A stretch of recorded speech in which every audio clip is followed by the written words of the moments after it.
What's going on, everybody? Respawn Gentleman here. So in case you missed it, here's everything we know so far about weapons, zombies, and skill cards. Let's get right to it. So starting off with weapons, I'm going to kind of go over just some of these, just the basics. You know, we've got little handheld hammers, you've got claws in the game, big two-handed axes. This is like a bile bomb that attracts zombies. You've got the guns in the game. All of these are going to be customizable, which I'll kind of go over here in just a minute. Baseball bats, things like that. So we have a large variety of melee weapons as well as ranged weapons. Just to kind of show a little bit here, it's just kind of a gallery of them and then some zombie fighting going on, seeing the different variations. So let's actually jump over to the extended gameplay and I'll kind of show you some more details about the weapons themselves. So I have the extended gameplay reveal pulled up on YouTube, and I'll have a link in the description if you want to check it out. I've kind of slowed the video down a little bit as well so we can really kind of dive in here and look at all the different stuff. So just starting off right here, let me go back just a smidge.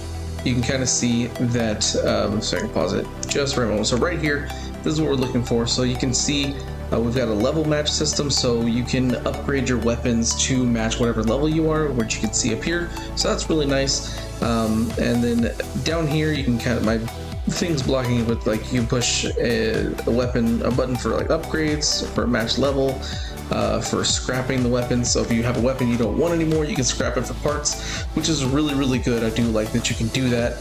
There's also a fabricate option over here, so there is going to be some blueprints in the game that you can use to make weapons that are of like specific designs. And now let's get into a little bit here. I'll go ahead and resume this a little bit.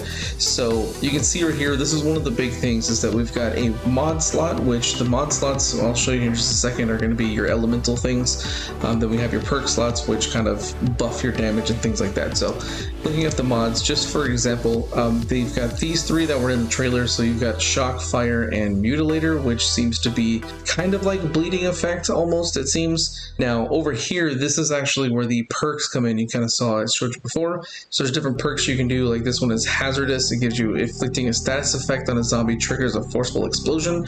So these are kind of like perks and benefits that you can get that let your weapons do additional things that they wouldn't normally be able to do. I know I've seen some like leech life ones and things like that. I do believe this one up here is kind of like a leech life. That's at least what it seems like just from the picture itself. But yeah, the workbench is going to be super useful.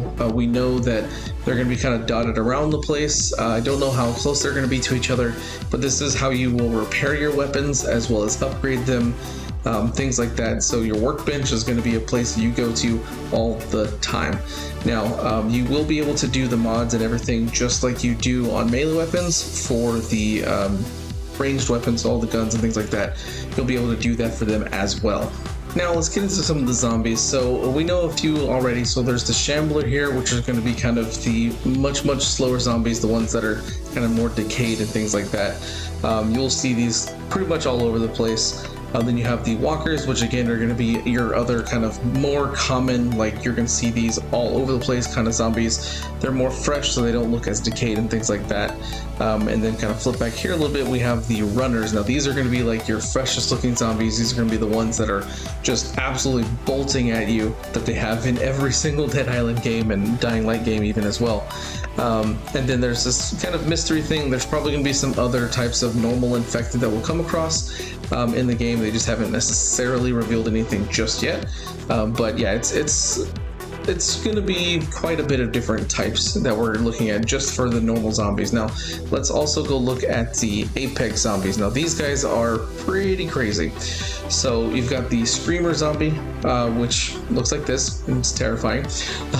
There's a few different variants. I think there's like a roller derby type variant out there as well. Basically, they will start screaming, drawing infected to you. And you want to take them out as quick as possible, otherwise you're going to get swarmed by zombies. So that's kind of what those are. And then you have the Slobbers, which are the same thing as the floaters from the original Dead Island games, except they're just not in water. So they throw up all over you, which is kind of gross. But they're kind of all over the place too. And then we have the Crushers, which are basically the same thing as the thugs from the original Dead Island games, but even more jacked.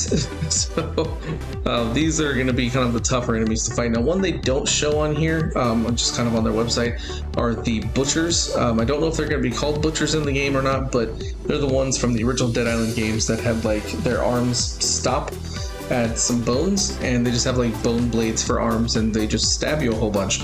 So there's definitely gonna be a few of those. I know there's gonna be a clown variant, and I think there's gonna be like a punk rocker type variant as well. So that's gonna be interesting to see those and how those kind of fit in, if they're gonna be more prevalent or if it's gonna be kind of like boss scenario type things. Lastly, for the zombies, we have the variant zombies. So you've got like an Inferno Crusher. There's gonna be like a elemental type of each zombie, I would assume, because you get the Inferno Crushers. There's probably going to be some kind of like electrifying crusher. There's probably like a caustic crusher, something like one of each element type. And basically, when they're of an element like this, that means they're immune to that element type. So you'll have to carry multiple different elements weapons in order to be able to do damage to various different enemies. So I do like that they're bringing that kind of strategy to the game. Then you have like a spiky runners. They can be covered in like glass or barbed wire, so I'm assuming they inflict bleeding damage on you most likely if they get too close. There's a good possibility they'll have the Apex variants will have this as well. So just kind of different types to come across. Then we have the Grenadier Walkers. So there's going to be walkers that have grenades on them that will explode when they die and things like that. So now finally we're going to talk about these skill cards. You can kind of see one on the screen here. This is like a acidic vomit, so you probably get this from like a floater, or sorry, a slobber, where when you go into fury mode, you're able to throw up on zombies and melt them. So that's going to be kind of interesting. Kind of going down here, here's a little screenshot. You can see cards up here, these abilities. These are going to be like your active abilities that are tied to button presses. So like you've got like a defensive ability, a dodging ability of some sort, a kicking ability, some kind of like a war cry, I think is what this one is. What your like kind of special infected move is. This is like the ground pound or whatever you want to call it. Can't remember it off the top of my head. These down here, the survivor, I do believe those kind of enhance the ability cards above it. They didn't really show off a lot of survivor stuff in the gameplay trailer, so we don't know too much about that. Same thing with the Slayer cards. Don't really have too much information other than it's just gonna help most likely with killing zombies. Not much there. And then we also have this Newman category, which I don't know anything about. I don't think very many people know what that's for yet. So you'll be able to have all these on at any time, and you can actually swap them at any moment if you want to change it. Like you can, an example the devs gave was you jump in the middle of the air and then pause the game, change your abilities, you'll land on the ground with a different set of like abilities and stats and things like that. So you can change these on the fly without having to kind of go to a specific point or like respec your skills or anything like that like you would in other games. So I do think it's going to be interesting. I can't wait to see kind of what combinations you can do with these. And take the two that are in this video, for example, you've got the Hammer Fist and the Dash Strike. So the Dash Strike is going to let you kind of like zoom up to enemies quickly, you can see here. And then the Hammer Strike is one that's going to, like, when you hit them, it kind of sends them flying, so you can kind of do like a rush and punch them in the back of the head or whatever, things like that. So there's going to be different cards that work well together and basically make each other better. So there's going to be all sorts of combinations, things like that. I cannot wait to kind of jump into this and see all the different combinations, all the different cards that are available, and just kind of going through all of this. If you enjoyed this video and you want to see more Dead Island content, make sure to like and subscribe. Thanks for watching. See you guys next time.